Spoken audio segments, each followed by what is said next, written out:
नमस्कार दोस्तों, आज हम अपने वीडियो को एक कहानी के माध्यम से शुरू करेंगे।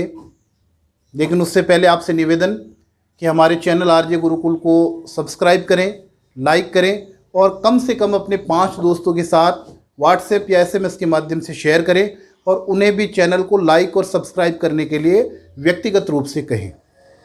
किसी समय में एक मूर्तिकार था। उस मूर्तिकार के पास कई लोग मूर्ति बनाने की कला सीखने के लिए आया करते थे।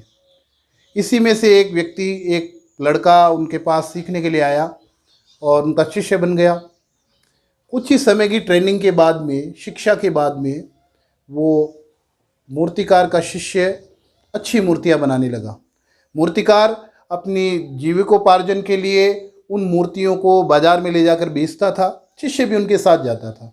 कुछ समय बाद जबकि शिष्य की मूर्तियाँ अच्छी बनने लगी तो उस स्टूडेंट ने की मूर्तियों के जो दाम थे, मूल्य था, वो ज़्यादा मिलने लगा। लेकिन फिर भी मूर्तिकार हर बार मूर्तियाँ बनाना सिखाते समय में, अपनी शिक्षा देते समय में यही कहता था कि और अच्छी मूर्ति बनाओ, और अच्छी मूर्ति बनाओ।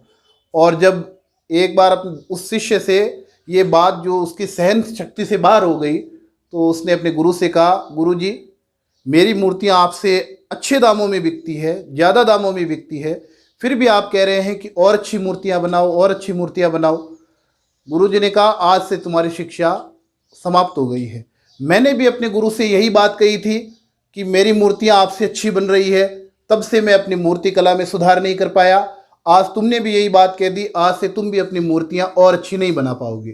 तो अपने गुरु का सम्मान करना चाहिए और गुरु जो बात कहे उस बात को अपने सर माथे पर लेना चाहिए, स्वीकार करना चाहिए, उस बात का पालन करना चाहिए। ये बात क्यों कही जा रही है? आज शिक्षक दिवस 5 सितंबर जो भारत में शिक्षक दिवस मनाया जाता है।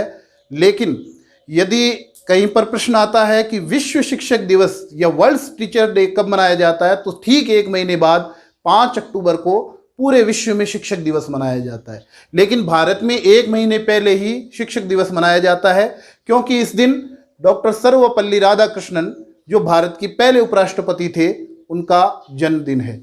ये इसलिए नहीं मनाया जाता कि वो भारत के पहले उपराष्ट्रपति थे। इसका कारण ये है कि डॉक्टर सर्वपल्ली राधाकृष्णन भारत के एक जाने माने शिक्षाविद थे। उनकी ख्याति भारत ही नहीं अपितु पूरे विश्व में फैली हुई थी, एक शिक्षाविद के रूप में, एक शिक्षक के रूप में। और शिक्षा के क्षेत्र में उनके द्वारा दिए गए व्याख्यान बहुत ही शानदार हुआ करते थे। विदेशों में उनके व्याख्यान आयोजित करवाए जाते थे। आइए पहले डॉक्टर सर्वपल्ली राधाकृष्णन के बारे में जानकारी प्राप्त करें। 5 सितंबर 1988 को डॉक्टर सर्वपल्ली राधाकृष्णन का जन्म हुआ।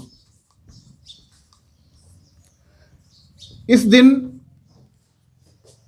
राधाकृष्णन जी का जन्म हुआ। 1918 में राधाकृष्णन जी जो है वो मैसूर विश्वविद्यालय में दर्शन शास्त्र के सहायक प्रोफेसर नियुक्त हुए और कुछ ही समय बाद ये दर्शन शास्त्र के मुख्य प्रोफेसर जो है, विभागाध्यक्ष है, वो नियुक्त हो गए। और यहाँ से इन्होंने कई विश्वविद्यालयों में अपनी सेवाएं दी, अपने अनुभवों का लाभ दिया। इन विश्वविद्यालयों में यदि हम देखें तो आंध्र विश्वविद्यालय भी था, मैसूर विश्वविद्यालय तो था ही था, काशी हिंदू विश्वविद्यालय,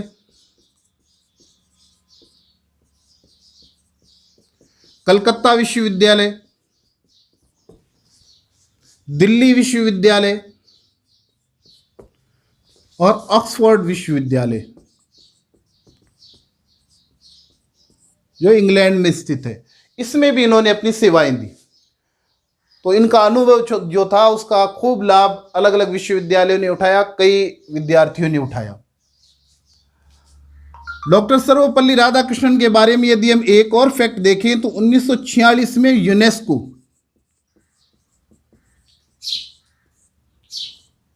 इसमें भी इन्होंने कार्य किया। 1946 से लेकर के 1949 तक ये भारतीय संविधान सभा, जिसने भारत के संविधान का निर्माण किया, इसके भी सदस्य रहे।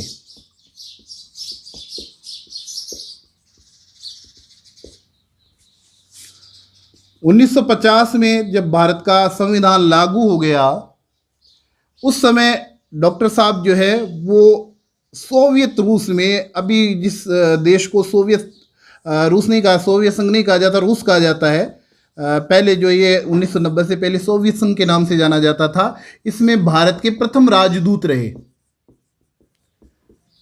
एम्बेसडर रहे।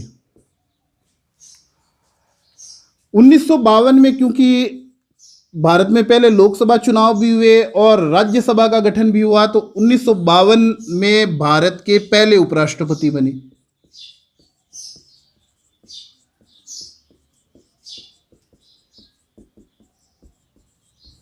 दस वर्ष तक का इनका कार्यकाल रहा, तो 1962 तक ये उपराष्ट्रपति बने रहे। 1962 में बाबू राजेंद्र प्रसाद जो भारत के पहले राष्ट्रपति थे, उनके बाद में ये भारत के दूसरे राष्ट्रपति भी बने।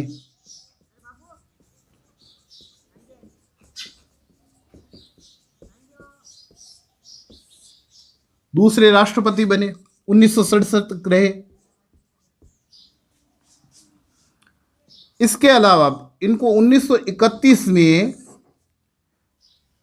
ब्रिटिश सरकार द्वारा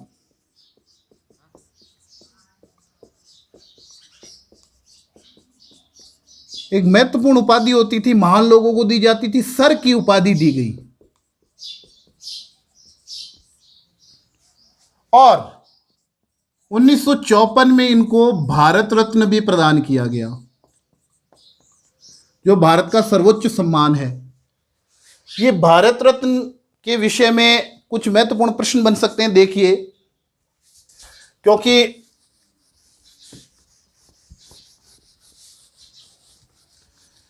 डॉक्टर सर्वपल्ली राधाकृष्णन जो थे वो कुछ ऐसे व्यक्तियों में थे जिनको राष्ट्रपति बनने से पूर्व ही, राष्ट्रपतियों में ऐसे व्यक्ति जो ऐसे राष्ट्रपति जो राष्ट्रपति बनने से पूर्व ही इनको 1954 में भारत रत्न मिला।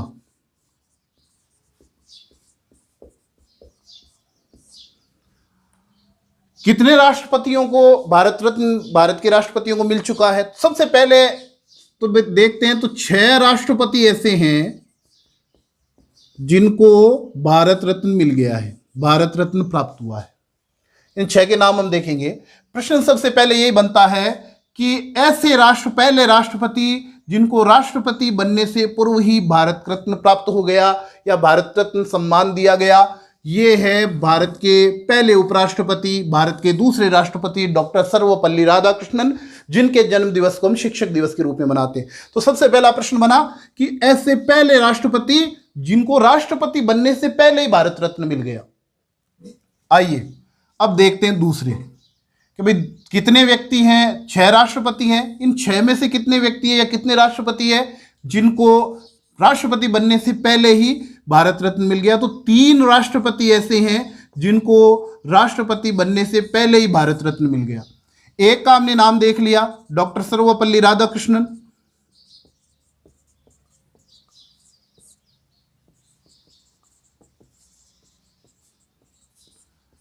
इसके बाद में भारत के दूसरे उपराष्ट्रपति, तीसरे राष्ट्रपति डॉक्टर जाकिर हुसैन,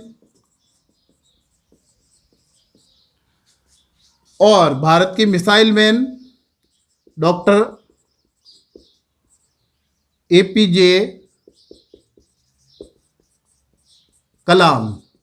तो कलाम साहब भी ऐसे राष्ट्रपतियों में रहे। तो राष्ट्रपति 2002 में बने, तो उससे पहले 1997 में इनको भारत रत्न मिल गया। 3 तो ऐसे राष्ट्रपति बनने से पहले इन्होंने भारत रत्न प्राप्त कर लिया, भारत रत्न का इनको सम्मान मिल गया। डॉक्टर कलाम का एक प्रसिद्ध कोटेशन है कि शिक्षकों के बारे में कि एक अच्छा विद्यार्थी एक बुरे शिक्षक से सब कुछ सीख सकता है, लेकिन एक अच्छा शिक्षक एक बुरे विद्यार्थी को कुछ नहीं सिखा सकता। तो इसलिए अनुभवी व्यक्तियों के जो विचार है वो हमें जानने चाहिए शिक्षक दिवस के अवसर पर। अब 3 और राष्ट्रपति रहे जिनको भारत रत्न मिला हुआ है। तो इनमें डॉक्टर राजेंद्र प्रसाद जो भारत के पहले राष्ट्रपति थे। तो ये प्रश्न बन सकता है, भारत के ऐसे पहले राष्ट्रपति जिनको भारत रत्न मिला, तो डॉक्टर राजेंद्र प्रसाद हो गए, है ना। दूसरे हैं वीवी गिरी, और तीसरे हैं प्रणब मुखर्जी।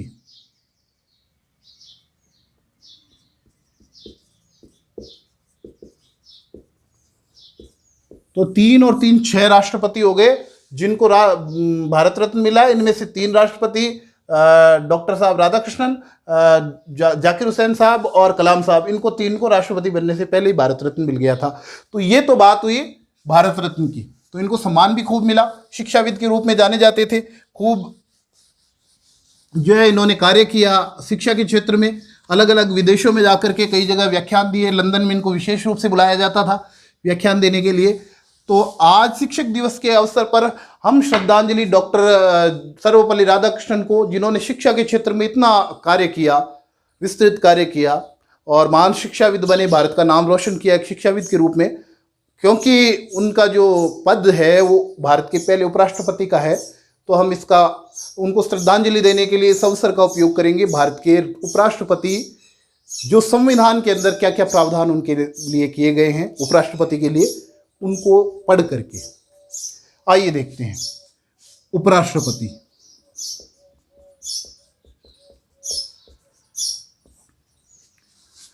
कंपटीशन एग्जाम में प्रश्न पूछे जाते हैं उपराष्ट्रपति से संबंधित। अनुच्छेद 63 से शुरू है, ठीक से याद रखें। 52 में राष्ट्रपति है, प्लस 11 करें, 63 में उपराष्ट्रपति है, प्लस 11 करें, 74 में प्रधानमंत्री है। ऐसे याद रख सकते हैं हम।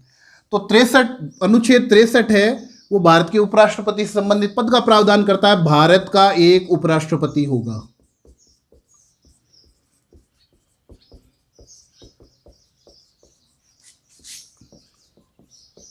तो आजकल के एग्जाम में ऐसे प्रश्न पूछे भी जाते हैं कि ये इतनी लाइन दे दें, ये कौन से अनुच्छेद में उल्लेखित है। तो अनुच्छेद 63 में 63 में ये बात उल्लेखित है, बस इतनी बात है। अनुच्छेद 64,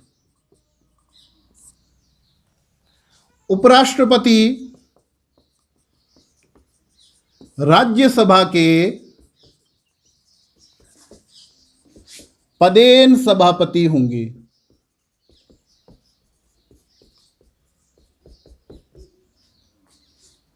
राज्यसभा का पदेन सभापति, उपराष्ट्रपति राज्यसभा का पदेन सभापति होगा।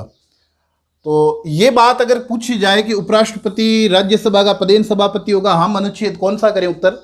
अनुच्छेद 64। लेकिन रुकिए, ऐसा नहीं है। एक और अनुच्छेद है जिसमें ये की यही बात लिखी गई है, अनुच्छेद 89। हमने पहला अनुच्छेद 64 देखा, उसको टिक कर दिया। वहां पर देखें कि तीसरा अनुच्छेद 89 भी दे रखा है, चौथे में दे रखा है ए और सी दोनों। तो इसको थोड़ा सा ध्यान दे करके प्रश्नों को हमें करना चाहिए, जिससे कि हमारा प्रश्न गलत ना हो, हमें आते हुए प्रश्न गलत ना हो। तो ये दो अनुच्छेदों में ये एक ही बात कही गई है कि उपराष्ट्रपति राज्यसभा का पदेन सभापति होगा। यद्यपि अनुच्छेद 64 में और भी कुछ बातें की गई है, अनुच्छेद 89 में तो केवल यही बात की गई है, लेकिन अनुच्छेद 64 में ये बात और इसके बाद में और भी बातें कही गई है। बातें क्या कही गई है कि लेकिन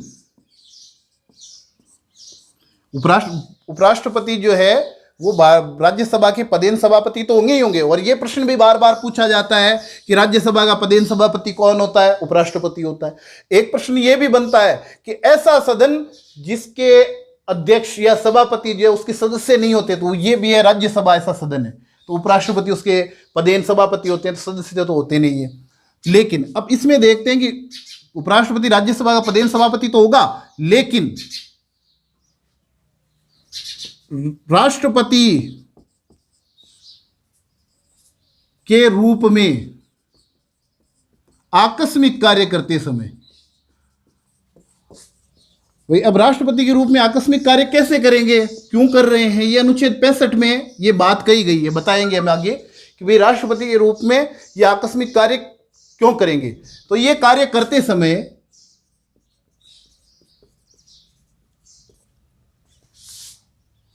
राज्यसभा सभापति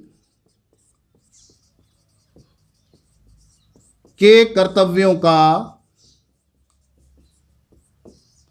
निर्वहन नहीं करेंगे। बात सीधी सी ये है कि यदि उपराष्ट्रपति किसी समय राष्ट्रपति के रूप में कार्य कर रहे हैं, तो वो राज्यसभा के उपसभापति, राज्यसभा के सभापति नहीं रहेंगे। ये सीधी बात है। लेकिन नहीं रहेंगे ये तो बात है ही। साथ ही साथ में सभापति, कौन से सभापति? राज्यसभा के सभापति, सभापति के रूप में प्राप्त वेतन व भत्ते,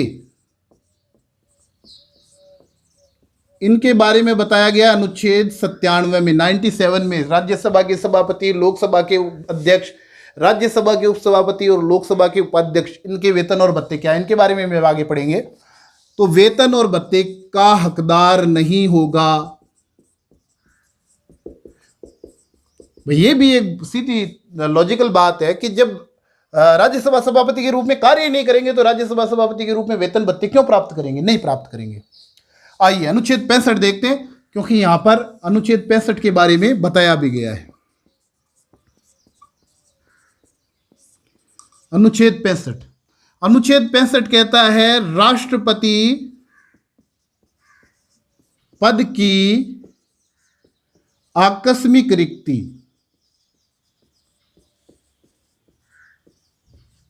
व राष्ट्रपति की अनुपस्थिति में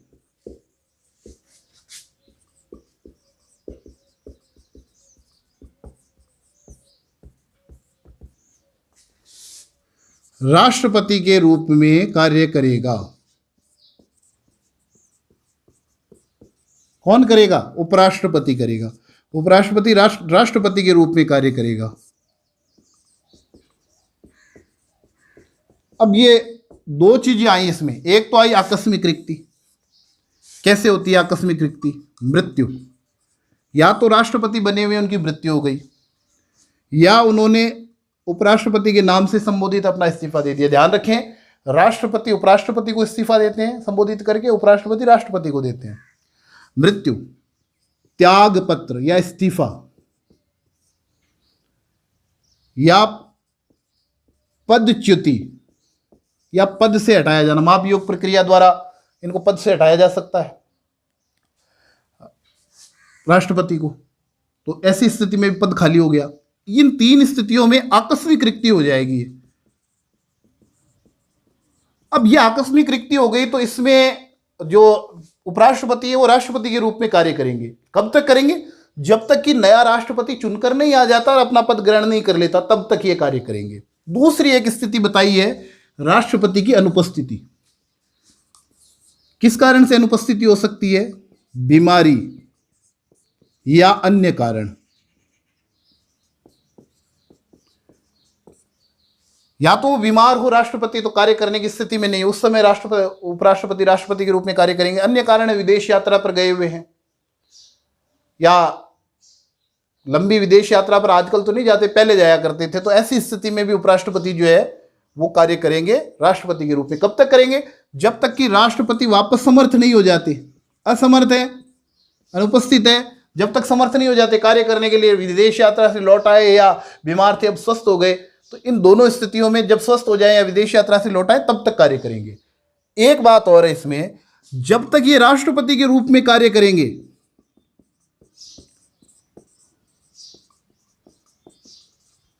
कौन? उपराष्ट्रपति कार्य करेंगे, तब तक राष्ट्रपति को मिलने वाले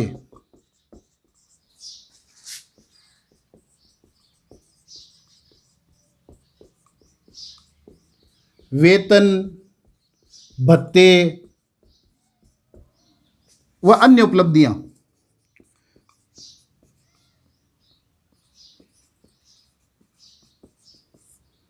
इसके हकदार होंगे। अन्य उपलब्धियों में भी निवास स्थान है, राष्ट्रपति के वाहन है, या अन्य और कोई उपलब्धियां हैं। तो ये अन्य उपलब्धियों के अंतर्गत बहुत सी उपलब्धियां आती है। राष्ट्रपति के अलग अलग जगहों पर निवास भी है, रायसीना हिल्स है, राष्ट्रपति निलयम हैदराबाद में। तो ये उपराष्ट्रपति से संबंधित कुछ अनुच्छेद है। आइए अगला अनुच्छेद देखते हैं उपराष्ट्रपति से संबंधित। क्योंकि अब एक्टिंग राष्ट्रपति के रूप में कार्य कर रहे हैं, कार्यवाहक राष्ट्रपति के रूप में, तो उनको राज्यसभा सभापति का वेतन नहीं मिल रहा है, तो राष्ट्रपति के रूप में उनको वेतन भी मिलेंगे और अन्य जो सुविधाएं हैं, भत्ते वगैरह, निवास स्थान की सुविधाएं, वो सारी सुविधाएं इनको प्राप्त होंगी। अनुच्छेद 66 बहुत महत्वपूर्ण अनुच्छेद है, ध्यान दें। उपराष्ट्रपति का निर्वाचन। परीक्षा में प्रश्न पूछा जा सकता है और बार बार पूछा गया प्रश्न है, उपराष्ट्रपति के निर्वाचक मंडल में कौन कौन शामिल होते हैं? संसद के दोनों सदनों के सभी सदस्य।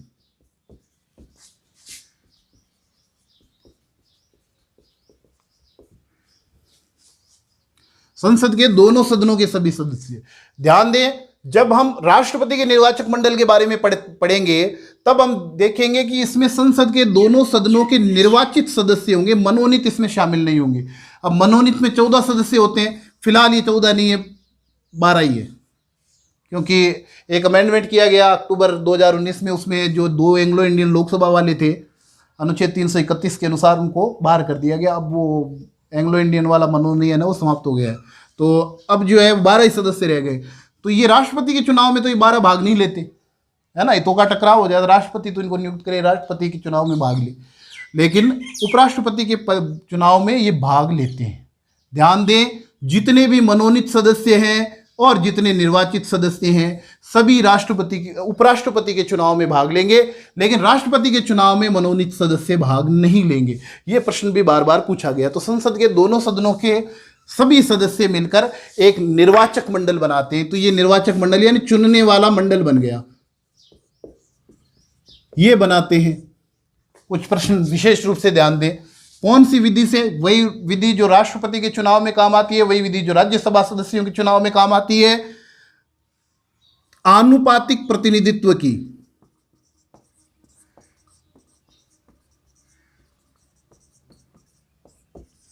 एकल संक्रमणीय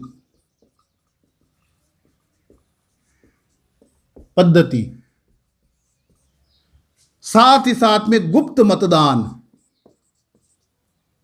प्रश्न पूछा जा सकता है, उपराष्ट्रपति के चुनाव में कैसा मतदान होता है? हम उत्तर देंगे कि उपराष्ट्रपति के चुनाव में गुप्त मतदान होता है। उपराष्ट्रपति के चुनाव में गुप्त मतदान होता है, यह प्रश्न पूछा जा सकता है। इसी में राष्ट्रपति के पद की अनुच्छेद 66 में योग्यताएं भी दी गई है। तो राष्ट्रपति कौन कौन बन सकता है, ये तो चुनने की प्रक्रिया बता दी भी, कौन तो चुनेंगे, प्रक्रिया क्या है, साथ साथ में योग्यताएं भी दी गई है। योग्यताओं में क्या क्या है? भारत का नागरिक होना चाहिए, ये तो हो ही है, ये तो सभी पदों के लिए भारत का नागरिक होगा। आयु 35 वर्ष, राष्ट्रपति उपराष्ट्रपति दोनों के लिए। और साथ ही साथ में यह भी बताया गया है कि राज्यसभा सदस्य बनने की योग्यता रखता हो।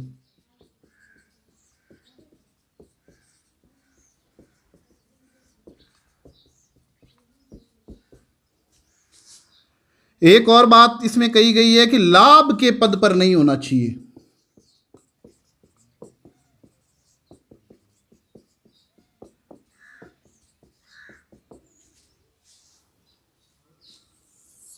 अब लाभ के पद में कौन कौन से हो जाते हैं भाई? संघ सरकार हो या राज्य सरकार हो या उनके स्थानीय निकाय हो, इन सभी में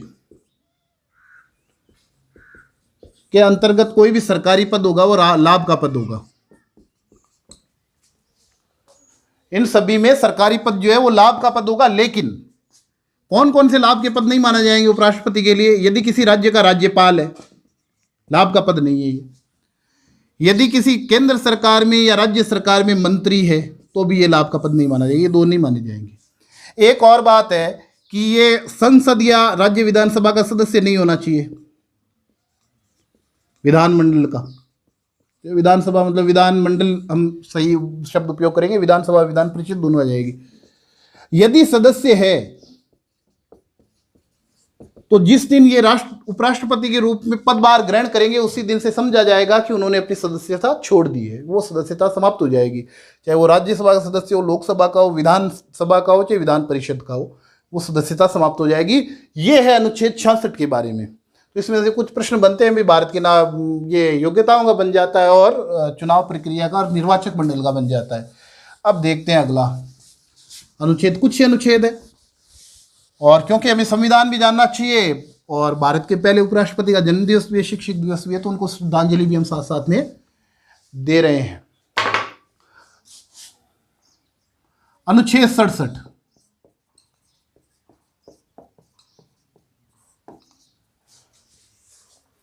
अनुच्छेद 67 में पदावधि, इनकी पदावधि कितनी होगी? ध्यान दें, पद ग्रहण करने से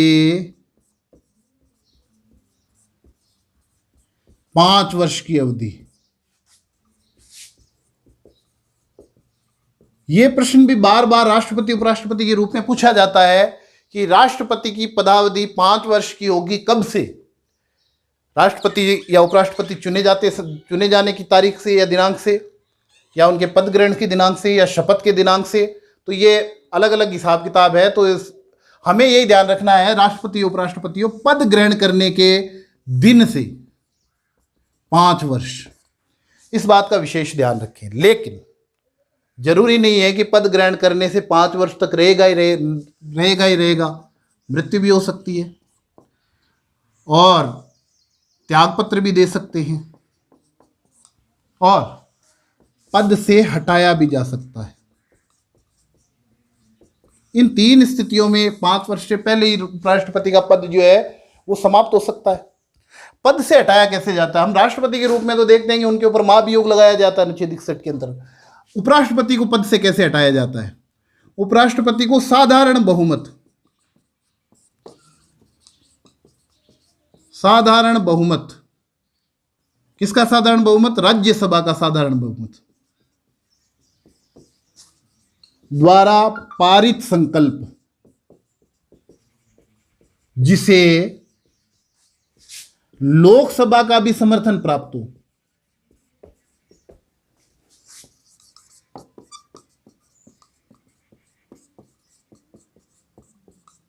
ऐसे संकल्प द्वारा उसको हटाया जा सकता है। किसको? उपराष्ट्रपति को। लेकिन इसकी 14 दिन पूर्व सूचना देनी होगी। यदि यह संकल्प राज्यसभा में लाया जा रहा है तो 14 दिन पूर्व सूचना किसको देनी होगी? उपराष्ट्रपति को देनी होगी कि भाई आपको पद से हटाने का संकल्प लाया जा रहा है। ध्यान दें, राष्ट्रपति उपराष्ट्रपति में फर्क है। राष्ट्रपति के लिए महाभियोग जो प्रक्रिया है वो संसद के किसी भी सदन में शुरू की जा सकती है, लेकिन उपराष्ट्रपति को पद से हटाने की प्रक्रिया महाभियोग नहीं है, साधारण प्रक्रिया है, एक संकल्प द्वारा हटाया जाता है। पहले ये राज्यसभा में ही ये संकल्प आएगा। प्रश्न पूछा जा सकता है, उपराष्ट्रपति को पद से हटाने की प्रक्रिया शुरू होगी राज्यसभा में, लोकसभा में, किसी भी सदन में, इनमें से कोई नहीं। तो हमें राज्यसभा करना, वहाँ राष्ट्रपति वाले से हमें कंफ्यूज नहीं होना है ना। तो 14 दिन पूर्व जो है वो सूचना देनी होगी। तो ये जो है पदावधि समाप्त हो जाती है। 5 वर्ष की है, मृत्यु से हो सकती है, त्यागपत्र से हो सकती है, इस प्रक्रिया द्वारा पद से हटाने से हो सकती है। हम अनुच्छेद 68 पढ़ते हैं। अनुच्छेद 68 के बारे में हम जानकारी प्राप्त करते हैं कि भाई रिक्ति व आकस्मिक रिक्ति को भरने,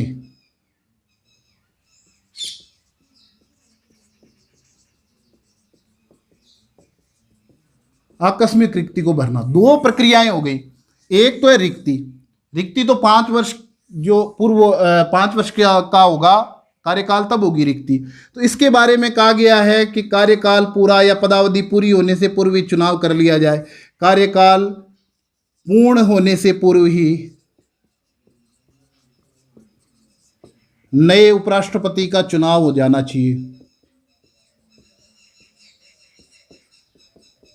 जिससे वो अपना पद संभाल सके। लेकिन एक और प्रश्न बनता है अनुच्छेद 67 में, पद ग्रहण करने से 5 वर्ष है, नए उपराष्ट्रपति ने अपना पद ग्रहण नहीं किया है, तो 5 वर्ष के बाद में भी जब तक नया राष्ट्रपति पद ग्रहण नहीं करेगा, पहले वाला राष्ट्रपति 5 वर्ष के बाद की समय सीमा में भी अपने पद को छोड़ेगा नहीं, तब तक अपना पद ग्रहण करेगा। तो कार्यकाल पूरा होने से पहले ही जो रिक्ति है वो भर ली जानी चाहिए, चुनाव हो जाना चाहिए। लेकिन यदि आकस्मिक रिक्ति हो जाए तो उस आकस्मिक रिक्ति के समय में क्या होगा? उस आकस्मिक रिक्ति के समय में अतिशीघ्र चुनाव होगा उपराष्ट्रपति का, और इससे जो उपराष्ट्रपति बनेंगे, मान लीजिए 2 साल तक एक उपराष्ट्रपति रहे, उनकी मृत्यु हो गई या उन्होंने त्यागपत्र दे दिया या पद से उनको हटा दिया गया, तो अब जो नए राष्ट्रपति बनेंगे वो क्या बाकी के बचे 3 साल के लिए राष्ट्रपति बनेंगे? नहीं, वो पूरे 5 साल के लिए आकस्मिक रिक्ति में पूरे 5 साल हेतु निर्वाचित होंगे। अतिशीघ्र जितना संभव हो उतनी शीघ्रता के साथ में उपराष्ट्रपति के चुनाव होंगे और पूरे 5 वर्ष के लिए ये उपराष्ट्रपति बनेंगे। तो ये बात अनुच्छेद 68 में दी गई है।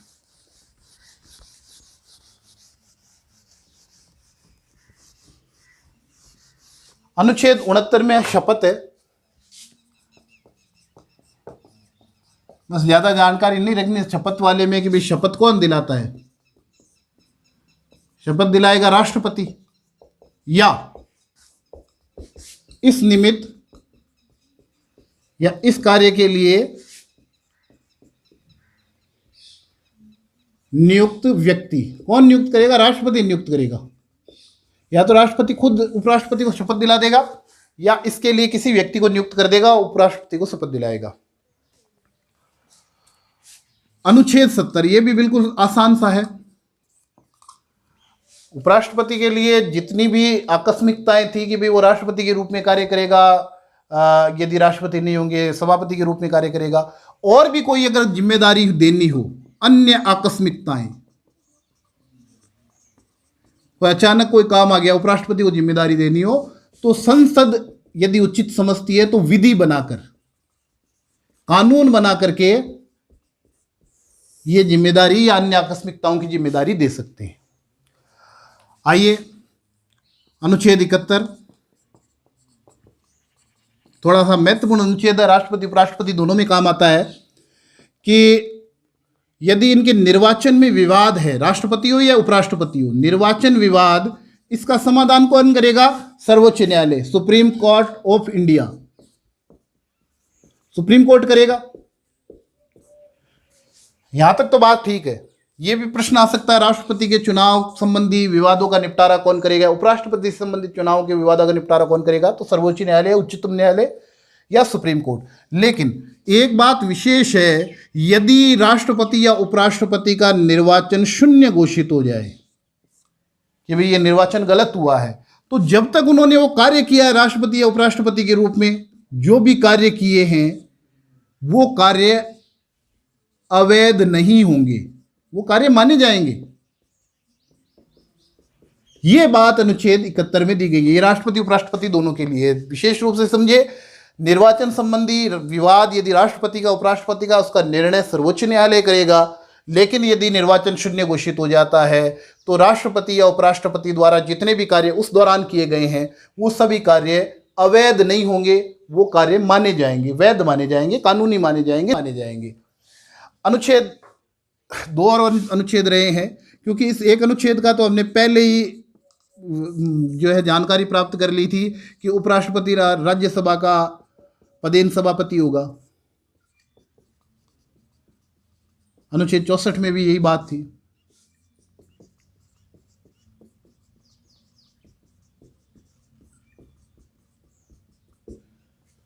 एक अनुच्छेद 97 है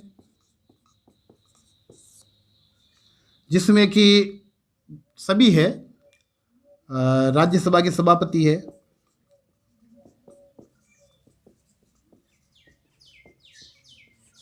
उपसभापति है, लोकसभा के अध्यक्ष है, उपाध्यक्ष हैं, इनके वेतन और भत्ते